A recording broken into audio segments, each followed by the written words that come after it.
Hello everyone good morning आज session रे आम आलोचना करबा ओडिया पेडागोजी रो इंपोर्टेंट प्रीवियस ईयर क्वेश्चन गुड़िक एथिरे आमे फुल डिस्कस करबा आगामी स्पेशल ओटीटी पई आपण पई क्लास टी बहुत ही इंपोर्टेंट रहउची। तो चलंतु स्टार्ट करबा क्लास। तो फर्स्ट क्वेश्चन रही शिशु कौन कौन लेखे। तो प्रश्न पचारि शिशु कौन कौन लेखे। ऑप्शन ए देछि जहाँ शुणी थाए, बी रे देछि जहाँ देखि थाए, सी रे देछि जहाँ अनुभव करि थाए, डी रे देछि जहाँ शुणी थाए, जहाँ देखि थाए, जहाँ अनुभव करि थाए। राइट आंसर कोडा हम राइट आंसर हो आपनकर ऑप्शन नंबर डी जहाँ शुणी थाए, देखि थाए, अनुभव करि थाए ताही शिशु लेखिबो। तो राइट आंसर हो आपनकर ऑप्शन नंबर डी। तो नेक्स्ट देखिबा। तो नेक्स्ट क्वेश्चन रही कथित भाषा कौन।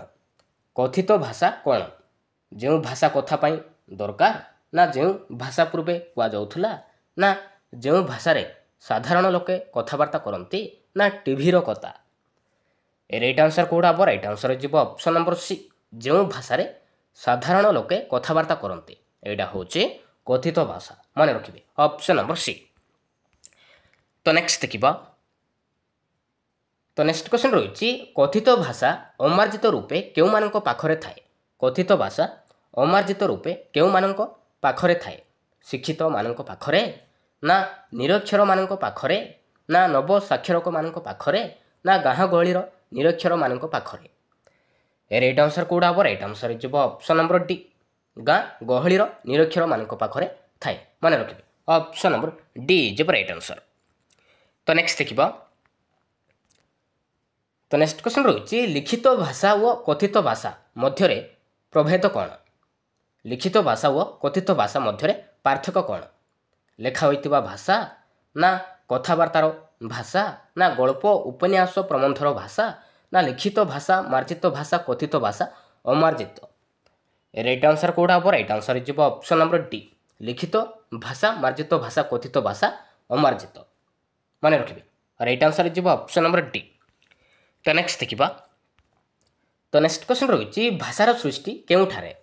भाषार सृष्टि केउठारे ग्रामांचल रे ना सहरांचल रे ना मन मध्यरे ना पुस्तक भितरे।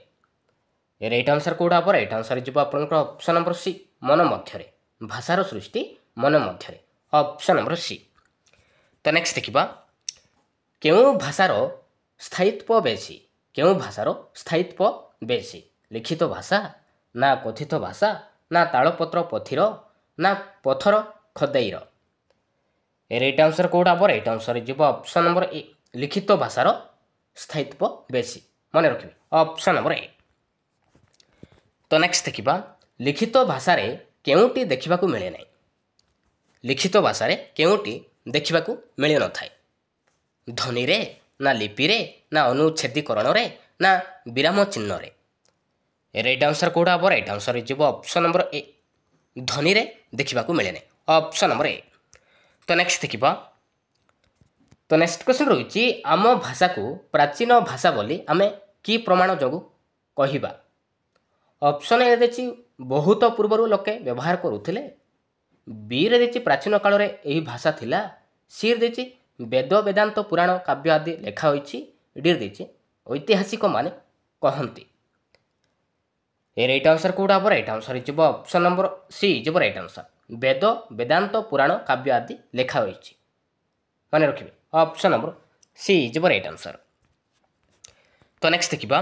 भारतर संविधान रे केतोटी भाषा को स्वीकृति दिया जाइछि। केतोटी भाषा को या राइट आंसर कोडा हम राइट आंसर हो ऑप्शन नंबर बी 22 टी भाषा को स्वीकृति दिया जाइछि मन रखिबे ऑप्शन नंबर बी।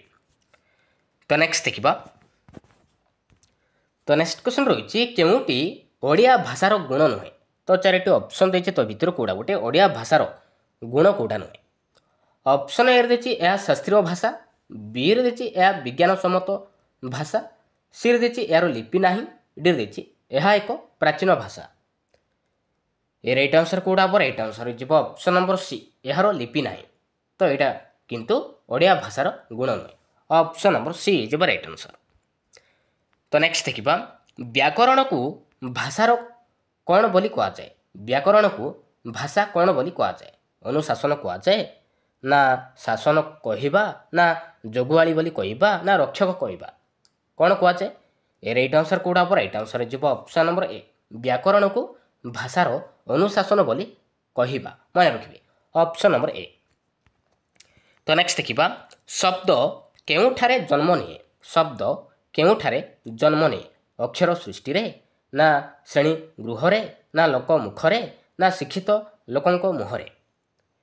ଏ ରାଇଟ୍ ଆନ୍ସର୍ କେଉଁଟା ହେବ? ରାଇଟ୍ ଆନ୍ସର୍ ଯିବ ଅପସନ୍ ନମ୍ବର ସି, ଲୋକ ମୁଖରେ।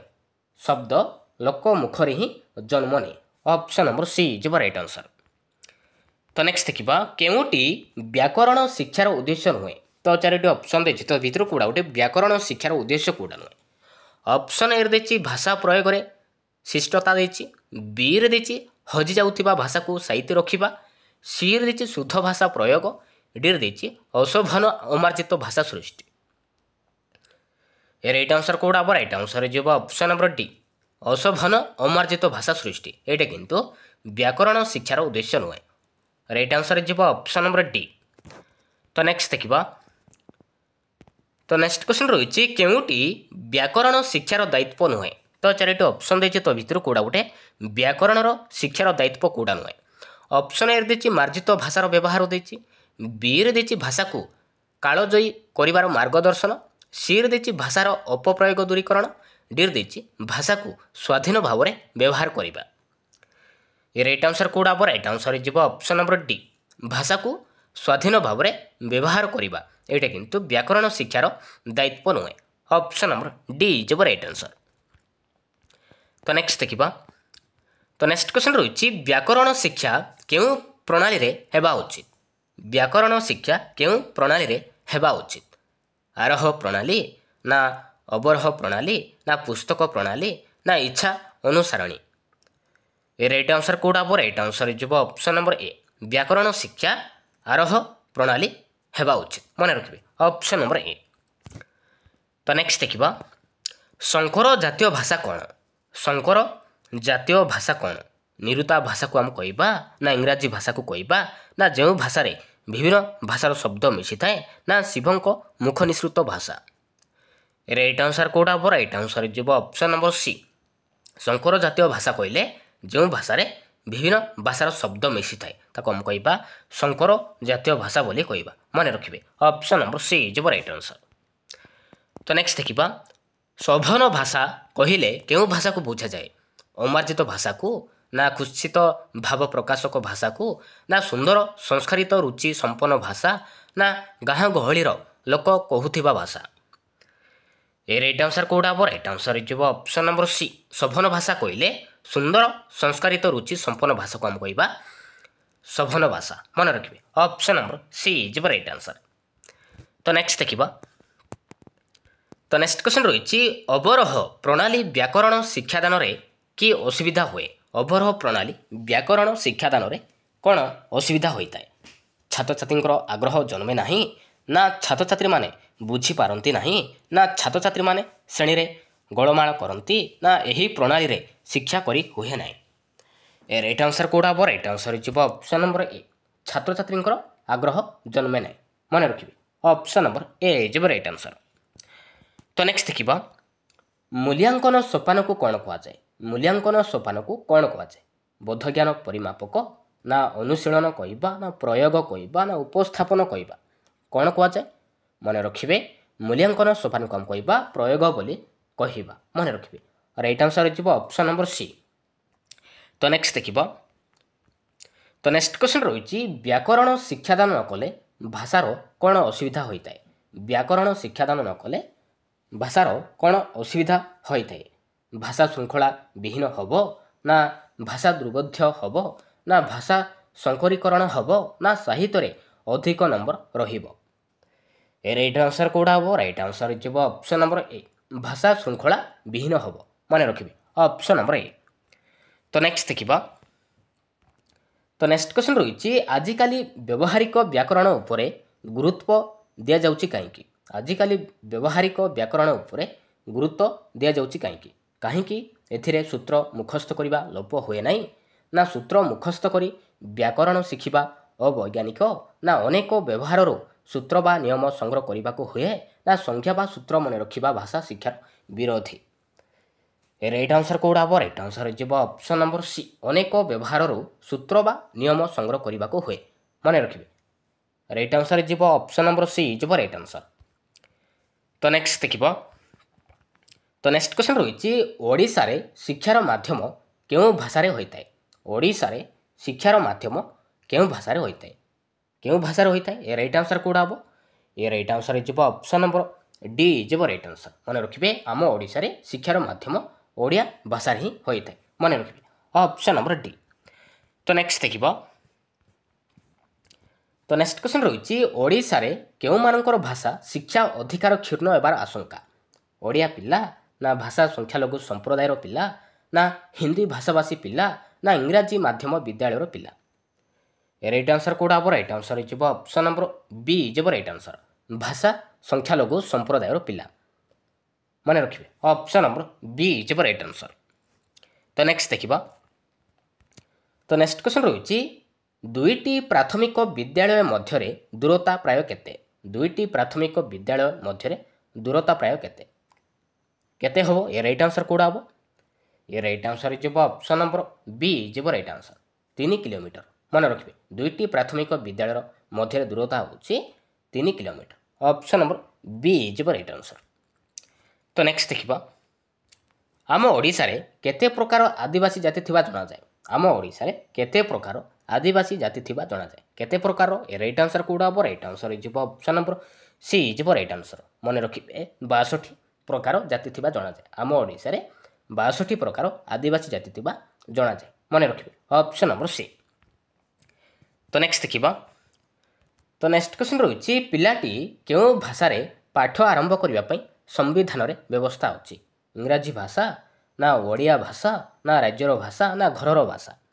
ଏ ରାଇଟ୍ ଆନ୍ସର କେଉଁଟା ହେବ? ରାଇଟ୍ ଆନ୍ସର ଯିବ ଅପସନ୍ ନମ୍ବର ଡି ଯିବ ରାଇଟ୍ ଆନ୍ସର। ପିଲାଟି ଘରର ଭାଷା ବା ମାତୃଭାଷାରେ ପାଠ ଆରମ୍ଭ କରିବା ପାଇଁ ସମ୍ବିଧାନରେ ବ୍ୟବସ୍ଥା ଅଛି। ମନେ ରଖିବେ ଅପସନ୍ ନମ୍ବର ଡି ଯିବ ରାଇଟ୍ ଆନ୍ସର।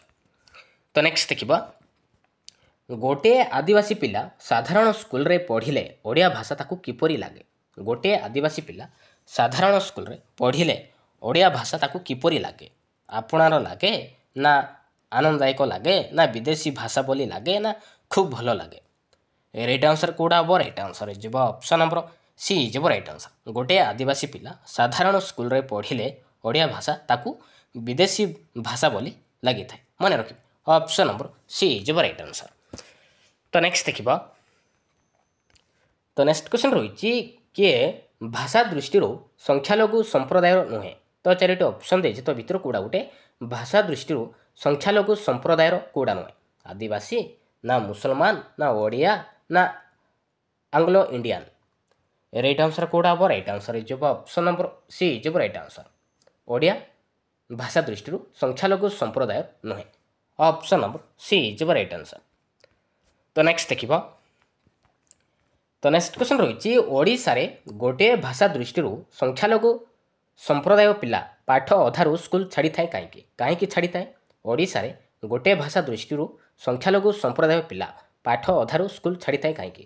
ଅର୍ଥ ଅଭାବ ଯୋଗୁଁ, ନା ଆଗ୍ରହ ଅଭାବ ଯୋଗୁଁ, ନା ପାରିବାରିକ ସମର୍ଥନର ଅଭାବ, ନା ଓଡ଼ିଆ ଭାଷା ଜ୍ଞାନର ଅଭାବ?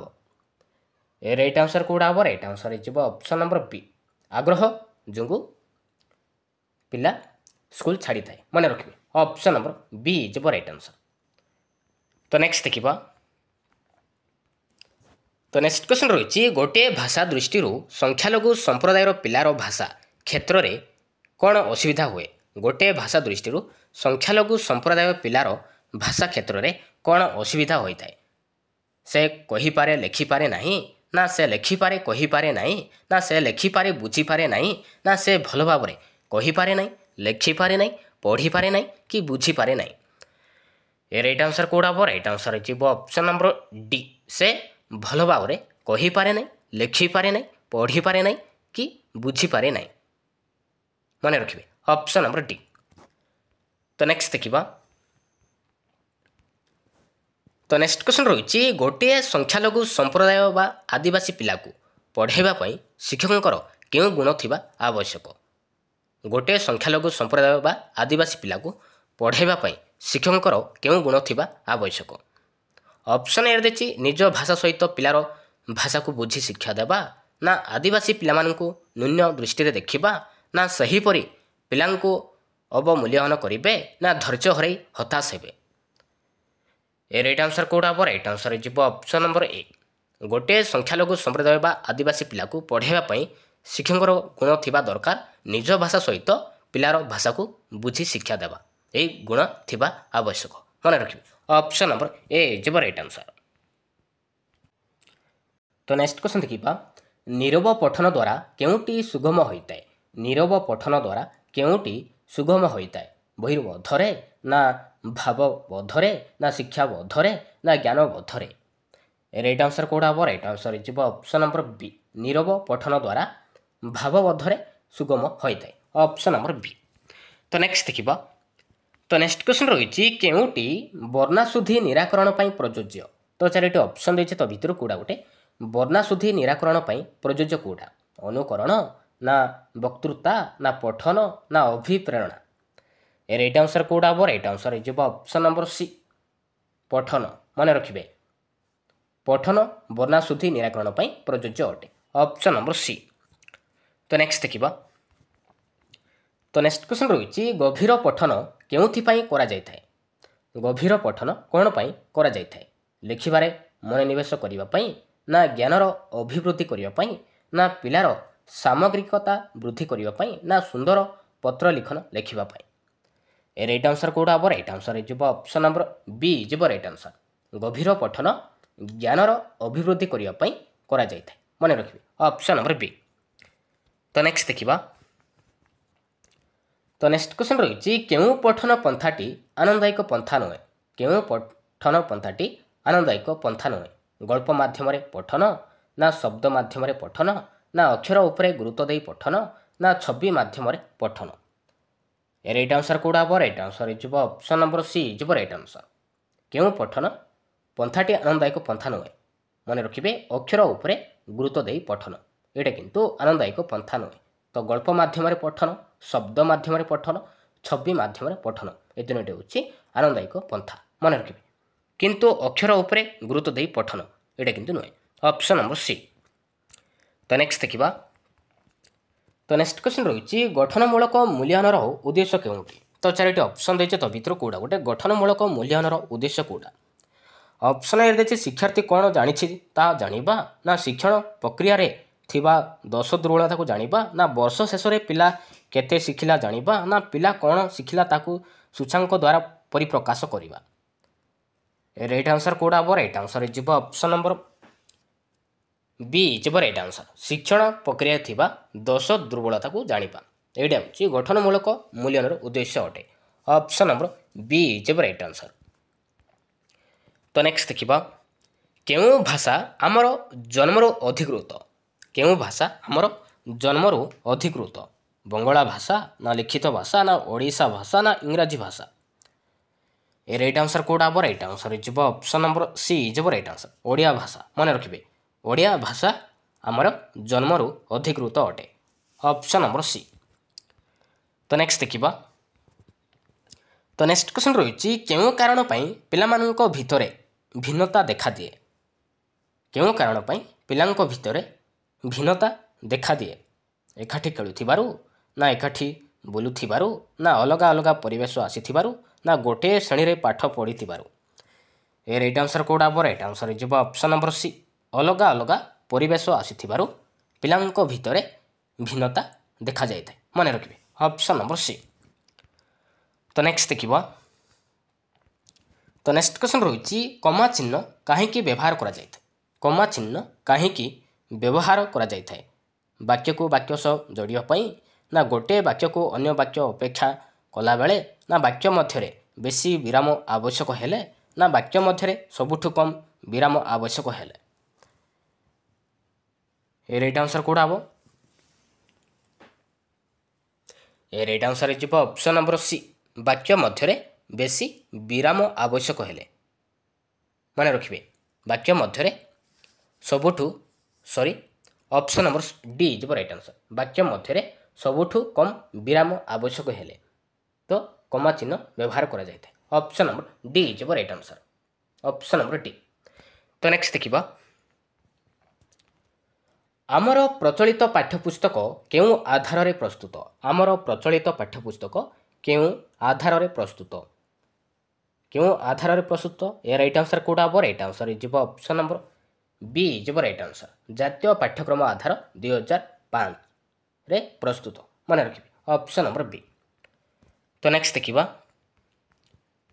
तो नेक्स्ट क्वेश्चन रही शिशुर सर्वांगीन विकास पाई आमे केउं पठन उपरे अधिक गुरुत्व देबा तात्विक पठन ना सरब पठन ना नीरव पठन ना व्यापक पठन ए राइट आंसर कोडा हम right answer is option number D is right answer शिशुर सर्वांगीन विकास पाई आमे व्यापक पठन उपरे अधिक गुरुत्व देबा उचित right answer is option number D.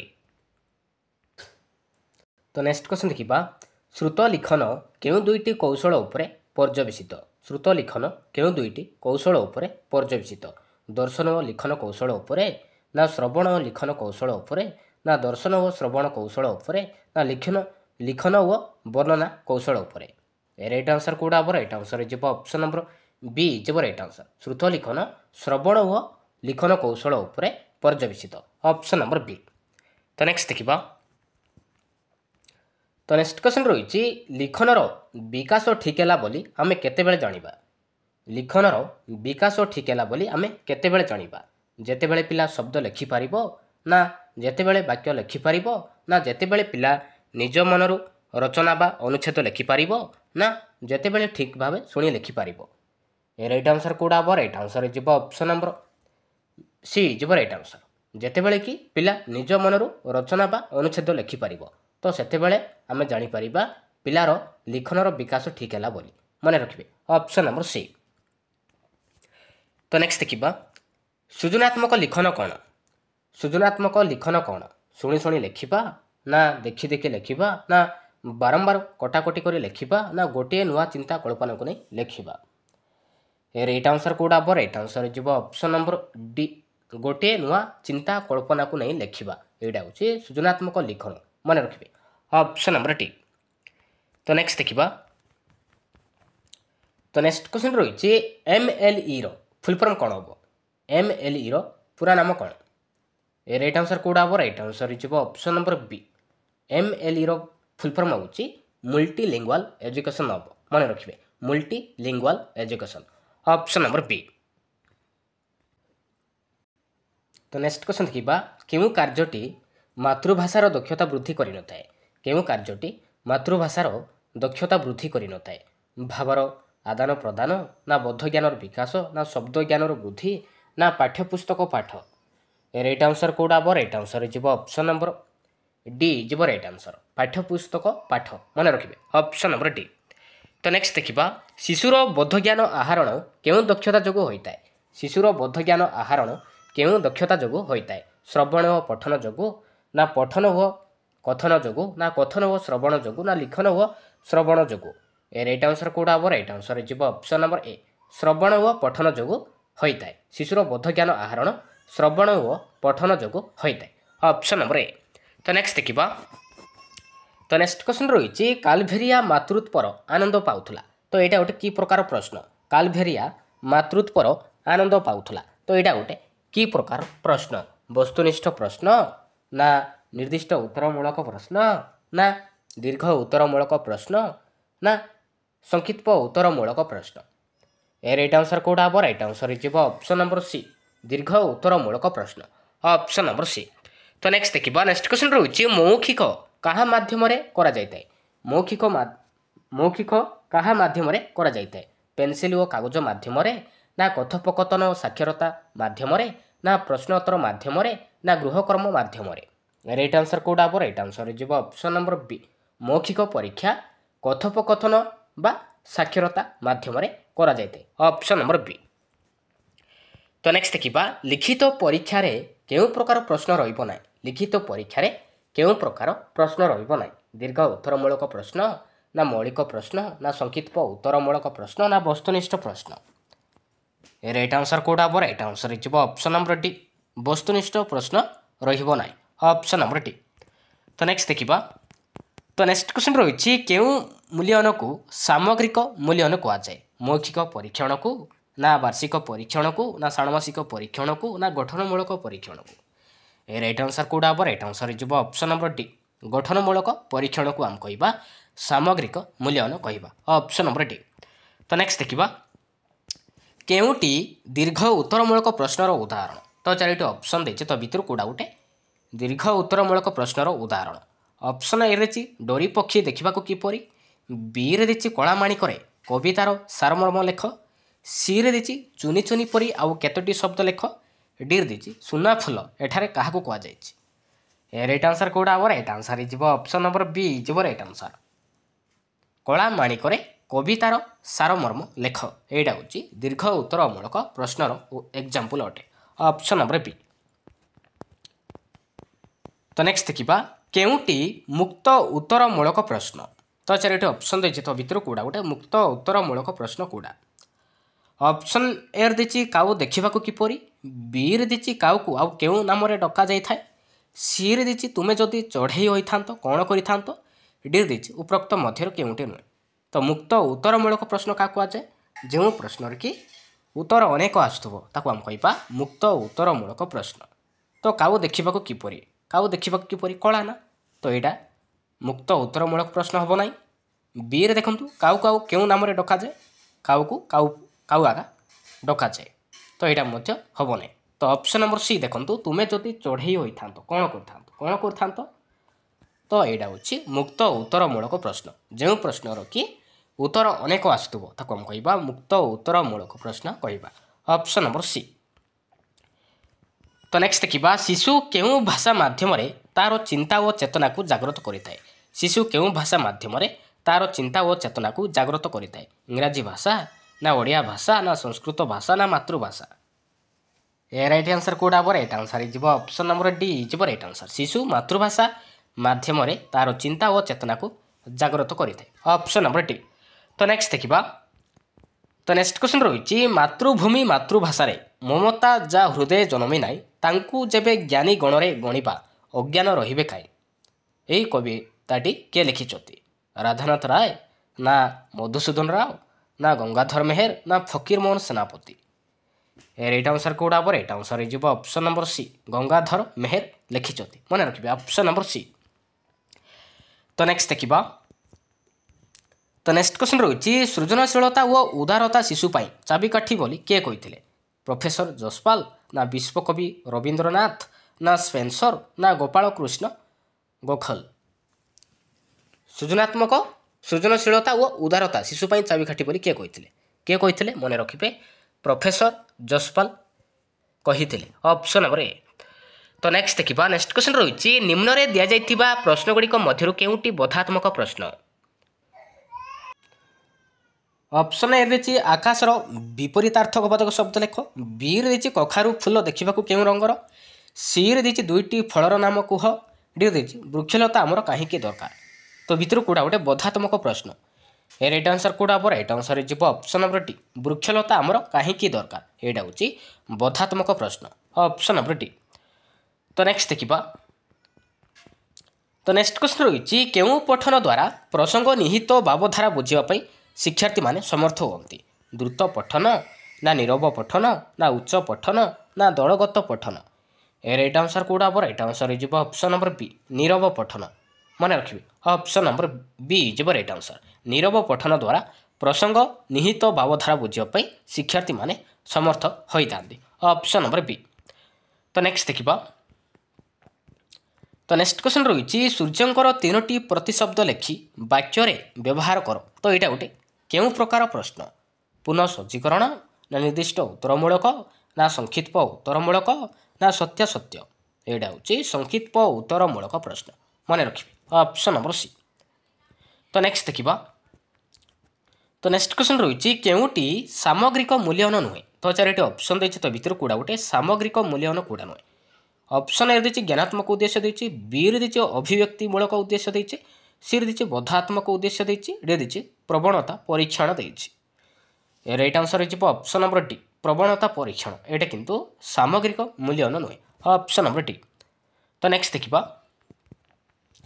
तो नेक्स्ट क्वेश्चन रही बोधज्ञान दक्षतार विकास क्यों कार्य अधिक आवश्यक बोधज्ञान दक्षतार विकास क्यों कार्यटी अधिक आवश्यक कथन ना लिखन ना व्याकरण ज्ञान ना पठन ए राइट आंसर कौड़ा हम राइट आंसर हो ऑप्शन नंबर डी पठनर अधिक आवश्यक ऑप्शन नंबर डी।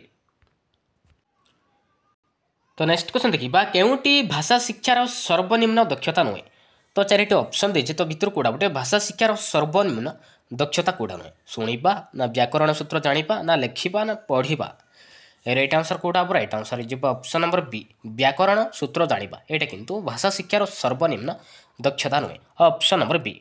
तो नेक्स्ट देखा तो नेक्स्ट क्वेश्चन रही मातृभाषा शिक्षक केउं स्तर को आसी शिक्षादान आरंभ करेंगे पिलार स्तर को ना निजर ज्ञान स्तर को ना पठित पुस्तक स्तर को ना पाठ्यपुस्तक स्तर को ए राइट आंसर कौड़ा हम राइट आंसर हो ऑप्शन नंबर ए जो राइट आंसर मातृभाषा शिक्षक पिलार स्तर को आसी ही शिक्षादान आरंभ करने उचित ऑप्शन नंबर ए। तो नेक्स्ट देखा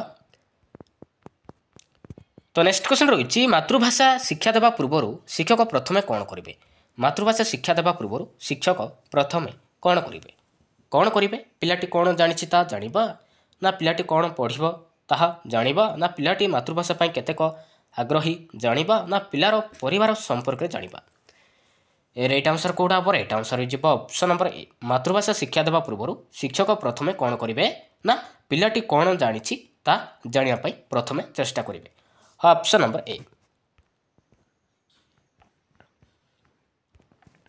तो नेक्स्ट क्वेश्चन देखा शिशुटी जन्म होगा पर प्रथमे क्यों दक्षता अर्जन करने को चेष्टा करे शिशुटी जन्म होगा पर प्रथमे क्यों दक्षता अर्जन करने को चेष्टा करे क्यों दक्षता या राइट आंसर कौड़ा हम राइट आंसर हो ऑप्शन नंबर सी जो राइट आंसर मन रखिए शिशुटी जन्म होगा पर प्रथमे शुणा दक्षता अर्जन करने को चेष्टा करें मन रखिए ऑप्शन नंबर सी जो राइट आंसर ऑप्शन नंबर सी।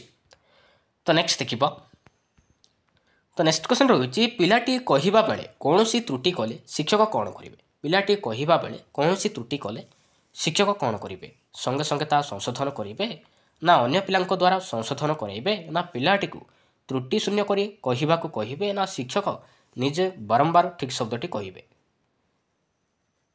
ए राइट आंसर कौड़ा हम ए राइट आंसर हो ऑप्शन नंबर डी शिक्षक निजे बारंबार ठीक शब्दटी कहे मन रखिए ऑप्शन नंबर डी।